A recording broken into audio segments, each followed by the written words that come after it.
Good morning students. Welcome back to today's biology class. In the previous class we have studied about what is the meaning of health diseases, infectious diseases, chronic diseases and all. In this section we will study some of the names of the microorganisms which are causing the diseases. These are the few microorganisms which causes different types of diseases which is mentioned in your textbook. Okay, SARS virus. SARS virus is a common severe acute respiratory syndrome virus. The full form of SARS is severe acute respiratory syndrome.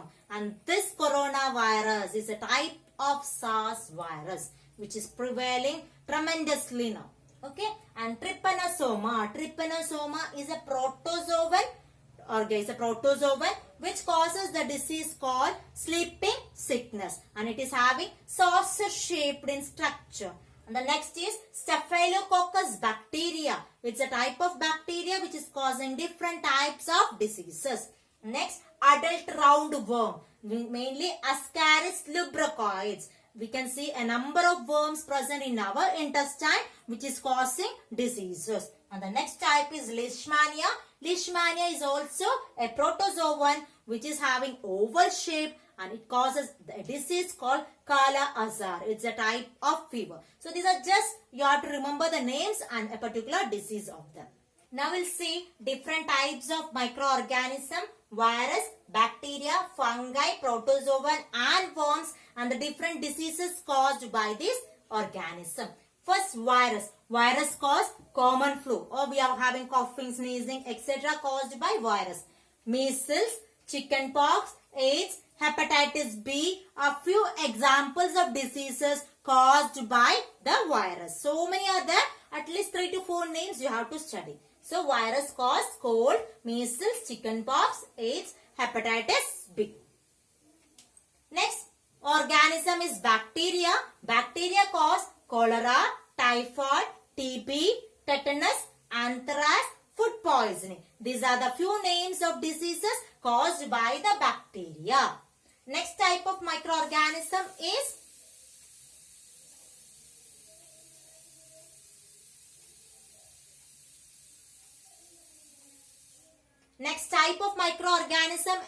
fungi.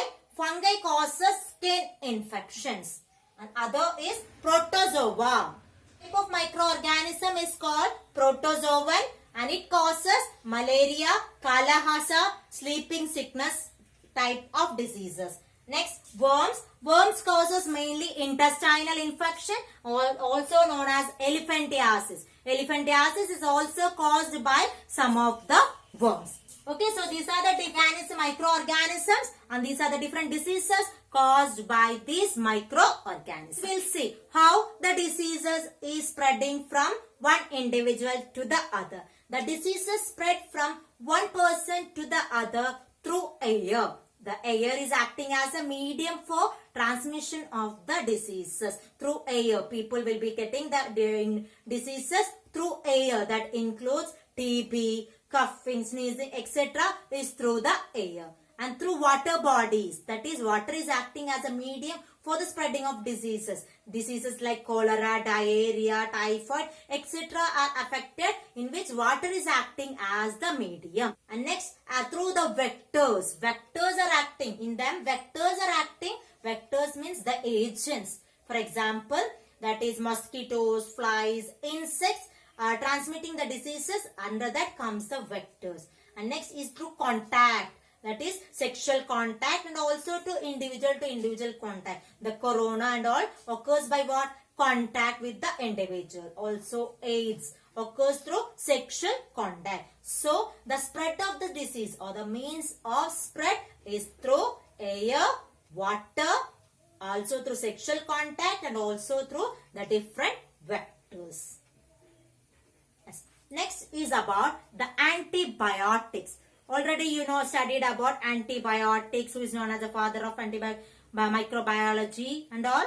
Father of microbiology and all you have studied. And who was the scientist who first put forward the term antibiotics. Okay, this and all I'll be asking in the online section. Find out the answers for this. So antibiotics.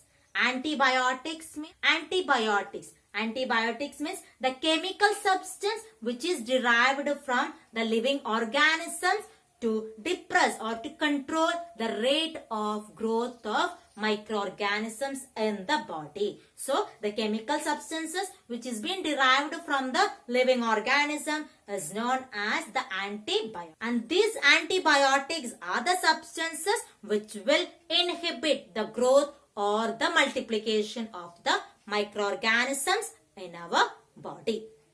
So what are the precautions that we have to take while having antibiotics? Antibiotics has to be taken only by the prescription of the doctor.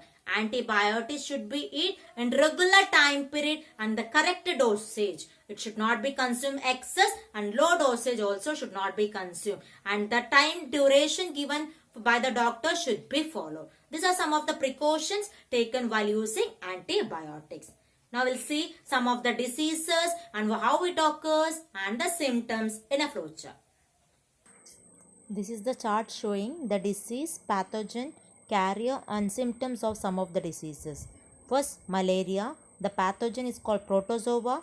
The carrier is female Anopheles mosquito and rarely cockroaches. And the symptoms for this is the fever and chills.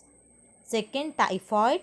The pathogen is bacteria, that is Salmonella typhi, and the carrier is not there, and high fever and intestinal infections occur. And for AIDS, the pathogen is the virus itself, no carrier is there, and it's a sexual disease. Next is dengue fever. It's through the virus, female Aedes Egyptian mosquito, and headache and fever are the symptoms. Worms in the intestine causes stomachache. Kala-Hazar, it's a protozoan leishmania. Carrier is a sandfly and causes brain fever. Roundworms, that is the pathogen is Ascaris in the intestine and it causes stomach ache. SARS is also a bacteria and it includes also virus. It also causes fever, etc. Next is about the swine flu, bird flu and Ebola, and all are caused by the virus. And in case of swine flu, it includes the pig. The carrier or the vector is the pig and the human and spreads through the fever. Bird flu, that is the virus are the carriers and it spreads through the birds and also it causes fever. Ebola is also a viral infection and spreads through the fever.